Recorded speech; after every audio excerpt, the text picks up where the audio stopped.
and I'm eating, and I'm drinking a green juice out of a cup, a sippy cup. Well, it's actually a store cup, but we call it a sippy cup. And I've just had a bowl of porridge with gojies, blueberries, cinnamon, and then a teeny weeny bit of maple syrup.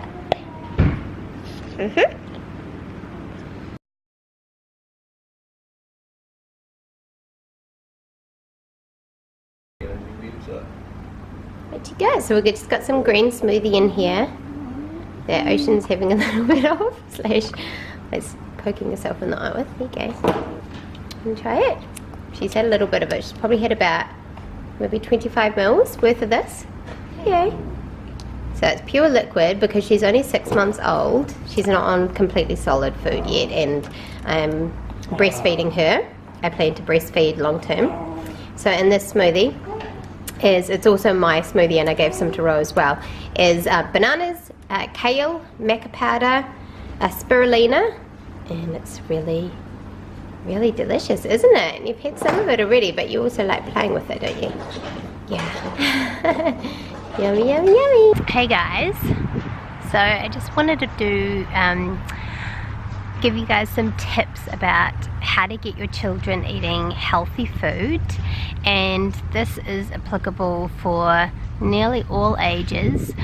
Romeo has been vegan since he was 1.5 years old, so he's never eaten meat, so he wasn't eating truckloads of solid food at that point. I breastfed him until he was 2.5 years old, and I am still breastfeeding Ocean. I plan to long-term breastfeed her, and we've just started her on some solid foods, and of course she's vegan since conception.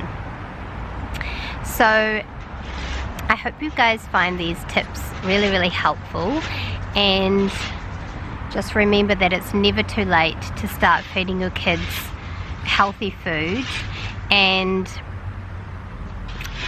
this is just what has worked really well for me and for our children.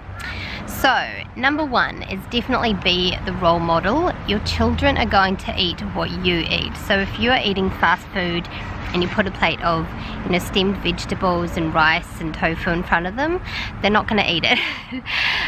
They are definitely going to be influenced by what you eat. So be the healthy role model and choose healthy, vibrant plant foods for your body, and they will follow suit. Oh, that's Ocean knocking the camera over. Hey Missy, we need to get your hat back on. It's all bright in your face. There we go. Hi. Hi. Hi. Okay, so number 2 is only stock healthy food in the house. So if you have an abundance of healthy, vibrant plant foods in the house, then, you know, guess what? That's the available options. Just keep it simple. Have healthy food in the house. If you've got processed food in the house, then more than likely your kids are going to reach for that more than they're going to reach for the healthy options, especially if that's what they're used to eating. Missy, keep your hat on. Keep your hat on. Here we go. Here we go. Number 3 is, as far as greens go, getting greens, and greens are so important. They are a huge part of our diet. My baby is drinking some green juice out of her store cup. And I have them nearly in every meal. At least 2 out of 3 meals a day I will have greens. So have them in juices, have them in smoothies, have them in soups. They are the best way, you know, conceal the greens, because the greens don't taste as good as the fruit, right? They tend to be bitter, especially the really good greens like the kale, bok choy, those ones, they tend to be quite bitter, and so conceal them, put them in juices, the smoothies. If you blend them up with some fruit, beautiful fruit, juice them up with some fruit, they're not going to taste them, and you're still getting all of those nutrients in. I also take spirulina tablets. I give Romeo some as well, and they don't taste like anything. They're tablets. I actually put mine into my smoothies, but it's a great way to get them in there, and in stews and soups. You know, you're not going to taste them if you put them on with some starchy vegetables like pumpkin or potato. And the other tip that I have, this is particularly for really young kids and babies, is chopping up some greens really finely and putting it into avocado mash. So just mashing up some really nice creamy avocado and putting your greens in there. I learnt this tip from Ellen Fisher, and it's such a great way to get kids eating, because kids love avocado. Who doesn't like avocado, right? Number 4 is stock an abundance of their favorite healthy foods in the home. We're eating the platter with some sauce that my daddy has made on my art table, with some chippies and some cucumber to dip in guacamole. It's a bit of a mess, isn't it? Find out what they are, get them when they're in season, and just stock up on them in the home. We always have bananas, we always have little apples, we always have blueberries. Romeo loves blueberries, so we have frozen blueberries when we can't get them fresh, and mandarins, and whatever else his favorite ones are. Watermelon, we just stock them in the home. And if you're not in a tropical environment where you're not able to get those fruits, you can get them frozen, and get what's available as well, and just stock an abundance of them in the home so that your children can just fill up their tummies with as much of it as they desire and eat until they're full, and then they are less likely to grab for those unhealthy foods. The other one, number 5, is make their food look interesting. I'm not great with presentation, to be honest, with food, but if you turn, you know, bananas and strawberries into a smiley face, or put some fruit on top of muesli, put it into a special shaped animal that they love, it only takes maybe 5 minutes extra of your time, and it makes all the difference, and it really helps bring, you know, that interest. If your kids are not currently interested in healthy foods, or you're just in a bit of a rut where you've been eating badly, then, you know, make their food really appealing in every way possible. Make it fun for them. And that leads to number 6. So if possible, get your children spending time with other children that are also eating really well, eating healthy plant foods. All of Romeo's friends, they eat healthy foods. They eat really vibrant healthy foods. They're not all vegan, but they are eating plant foods, and so mostly plant foods, and so get them eating these foods, and get them around other children that are eating like that, and then they are going to be influenced by what their friends are eating, and say, oh, you know, oh, my friends are eating these healthy plant foods, I want to eat these too. Number 7 is banana ice cream. Just gonna put banana ice cream. Banana ice cream is amazing.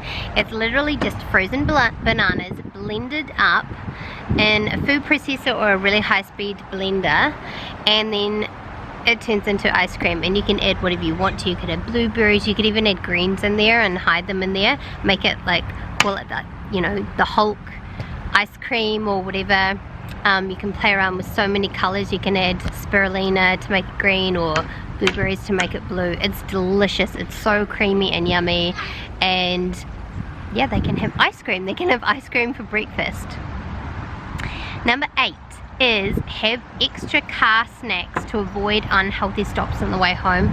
There's so many times when I've done this, is I've brought more than enough food for lunch, gone out, you know, gone to a homeschooling event, been outside for hours, we've eaten all the food, and then on the way home we've got a long drive home, and you know, we've got no food in the car and we're starving, and we've stopped off somewhere and bought, you know, vegan chocolate or something greasy because we're so hungry, or just like processed, you know, crackers or something like that. What are you doing with your feet? What are you doing? And so if If you stock up your car, just throw some extra car snacks in there. We really love medjool dates because they're really high in calories. They're really sweet, so they hit that sweet spot, especially if it's late in the afternoon and we're hungry. And they don't go off quickly, so we just keep a little container of them in the car. And we also have mandarins and apples in a bag. We just have an extra bag. Careful, puppy. And it's such a great way to avoid those stops on the way home, and you save money and you avoid your kids eating like processed things on the way home. Number 9 is think positively about your children's ability to eat well. Children intuitively are very, very healthy eaters. So if you think, you know, if you're saying, like, especially out loud and your children can hear, oh, they're never going to eat this broccoli, they're never going to eat this, then that is going to influence how they react to it. So, you know, assume, have good intentions about how, about their desire to eat healthy foods. Because once you, if they have been not eating well from say birth, and you start giving them healthy foods, give their taste buds time to adapt. You might want to give this time. So you're not, if they're eating, you know, really, really unhealthy processed foods most of the time now, then you might want to just slowly introduce foods and just allow their taste buds to adapt, give it time. You know, maybe start with, you know, every morning we have a smoothie instead of, you know, a processed cereal, and just start doing that, and then overhaul the lunch once I've got used to that, and then do dinner. Just do it one step at a time instead of all at once. But think positively about it. Children are very good at intuitive eating if they are given the option and the time, and if they're given the chance, they are very, very good at reaching for healthy foods. My mum's a preschool teacher, and she's often telling me how children actually desire and prefer like the whole food healthy options in their lunch boxes over the processed stuff. She's told me a number of times about children that just choose those options themselves. Alright, number 10 is don't let them get hungry. Remember that plant foods are lower in calorie than animal foods if you're transitioning to a vegan diet, that is. Remember that plant foods are lower in calorie than animal products, so you need more of them to be full. And so they can take longer to fill you up. And so if you have something like, I don't know, say even something that's vegan but just not as healthy, so something like, you know, big greasy burger, for example, that's gonna fill you up. That like one burger is gonna fill you up, and it's gonna do it quickly, compared to a smoothie which takes maybe longer to drink and you need a lot more of it, but it is gonna fill you up. So account for that, and don't let your children get hungry. Just let them have, you know, food. Put food out on the table, put a bowl of their favorite food out on the table, and just make sure that you are keeping on top of their calories, giving them enough fats. Children need a lot more fats in their diet than adults do. Adults only need about 10%, most adults do. Only about 10% of their daily calories from fats. Children need up to about 40%, especially like young children and babies, because breast milk is really, really high in fat, and so they need a lot more fats in the diet. So things like avocado, hemp seeds, chia seeds, flax seeds, they are some really, really great ways to get those fats in. So just give them an abundance of plant foods. Yeah, so that's about all the tips I have there. I hope that was helpful. Romeo absolutely thrives on this diet. He hardly ever gets sick, and when he does get unwell, he bounces back really quickly, and he has plenty of energy. He's such a healthy boy. And Ocean's absolutely thriving as well. She's a really, really healthy wee baby, and so it is totally possible. And remember as well that the World Health Organization states that it is absolutely possible to thrive on a fully plant-based diet in all stages of life, including pregnancy and infancy. So yeah, go for it, guys. If you have any helpful tips that you would like to add them below. If you have any questions, put them below. Thanks for watching, guys. Also,